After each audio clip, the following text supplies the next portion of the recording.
That's Sparky and Lilith doing what they're supposed to do. Okay, well, more information has come about.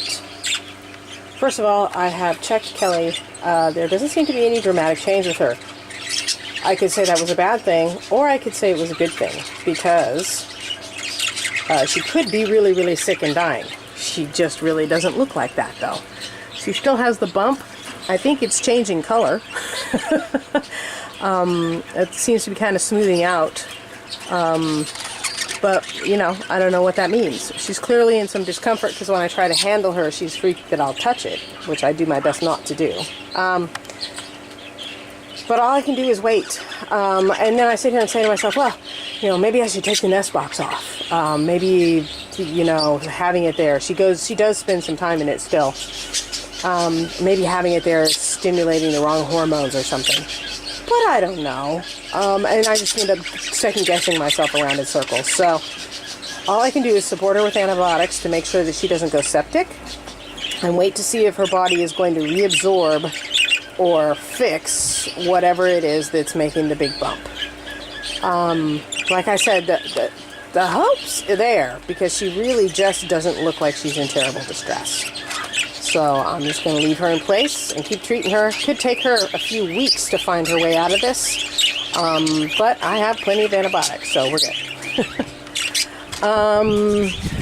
So yeah, no eggs here yet, but Lilith and Sparky are definitely moving in the right direction. She's now spending the time in the box that it will take for her to lay an egg, which is good, because Bond and Breezy have their first egg. And yeah, Breezy says, go away. She's not speaking to me. So that would give Breezy a cohort with Lilith. And Lilith, being an older hen and suspiciously having hatched out 2 chicks that then died in the first 24 hours, makes me a little fearful about her parenting skills. So as things go along, what I will probably do is trade out some of her eggs to take one of her eggs and put it in Breezy's nest, and take one of Breezy's eggs and put it in her nest, and that kind of thing, to make sure that I get one live chick out of her. So we'll see what happens with that. Here's the bad news. Remember when I went through that thing where I brought Hardy in here because I thought maybe Buster was infertile, and then it seemed like Rainbow was loving on her Buster, so I left him? She's sitting on 3 infertile eggs. So Buster is infertile. The good news is that means I took Remington's 2 newest embryos, which are, you know, only a few days into development, and put them under her, and took 2 of her infertile eggs out.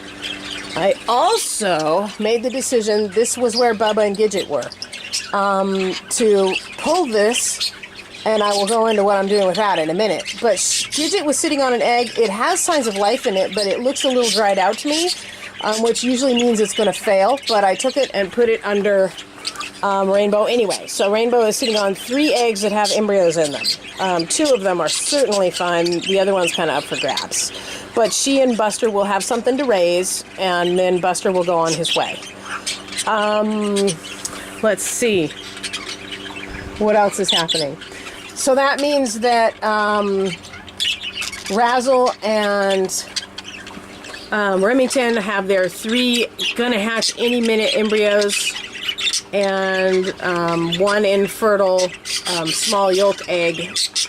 And if you don't quit laying eggs now, I'm gonna have a tantrum. Fluffy laid 1 more egg after I reduced her to 4 fertile embryos and 1 tiny yolk infertile. But when I took it out and candled it yesterday, it had this weird 1 single red vein in it that somebody later wrote to me and said that's the line of death, and it means that the embryo has failed and the blood vessels are all deteriorating. So that's fine. So she has her 4 embryos in there, and we have lots of options for that 4th embryo. But still, my first option is to give one of them to Luscious.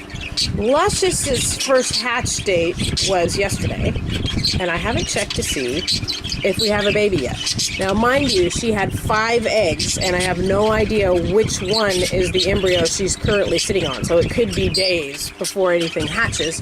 But let's take a peek and see what's going on. Okay, Miss A, I want to see. You got anything in there? Let me see. Let me see.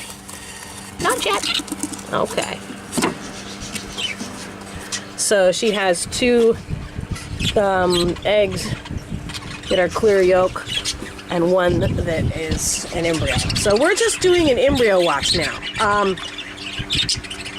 If nothing hatches with this embryo that she has,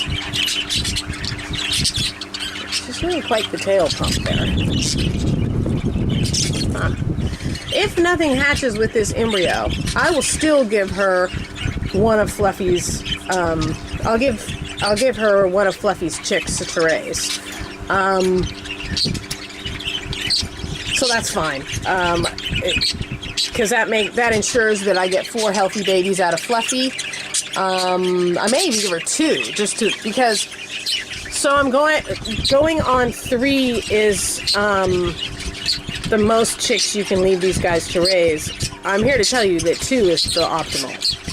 The 3rd chick, in the ones that I've had that have raised a group of 3, always 3rd chick has to play a little catch-up.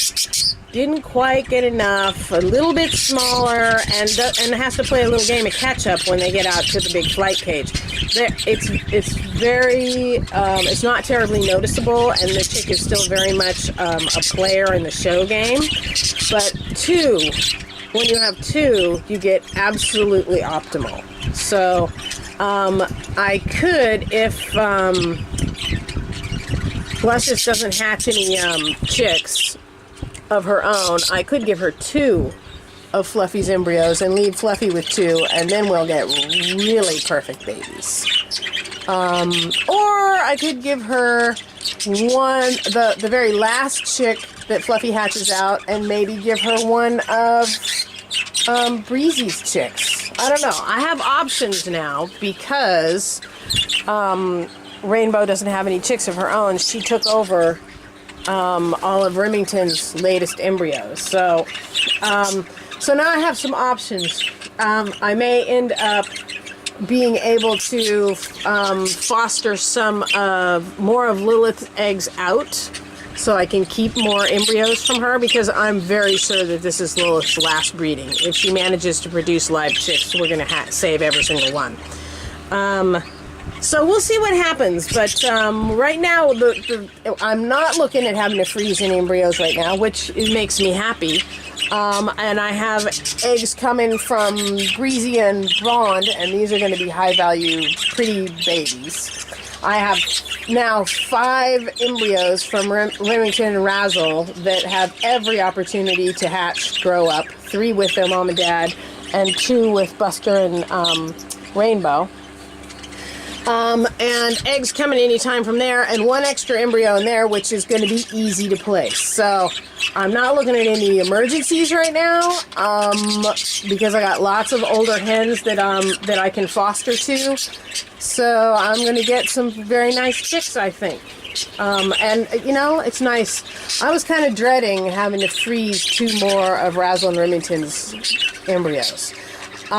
Because they're going to be high-value chicks. You have to remember, Razzle isn't huge, but his brother is Bubba. And Bubba, 3 out of 3, really high-value chicks. And Remington is huge. So, I have high hopes for these 2. And the other thing that's funny is that these birds lay different-sized eggs. For instance, Fluffy, who is not huge, she's about 65 grams, and Sprite here just barely broke 60 grams. He weighed like 55 grams for the longest time, but he's matured. He's 2 years old, 2.5 now, and he kind of bulked up and is up to 60. So they're not the hugest birds, but they're not small, but they're not the hugest birds. Fluffy lays the teeniest little eggs. They're just tiny. Whereas Remington down here she's a good size hen. She's in the 70s as far as grams go, and Razzle is in the 60s. Razzle's scrawny, but he's tall. So Remington lays huge eggs. She's like, Sky also lays very large eggs. So it's kind of interesting. It'll be interesting to see if it reflects in the size of their chicks. So anyway, okay.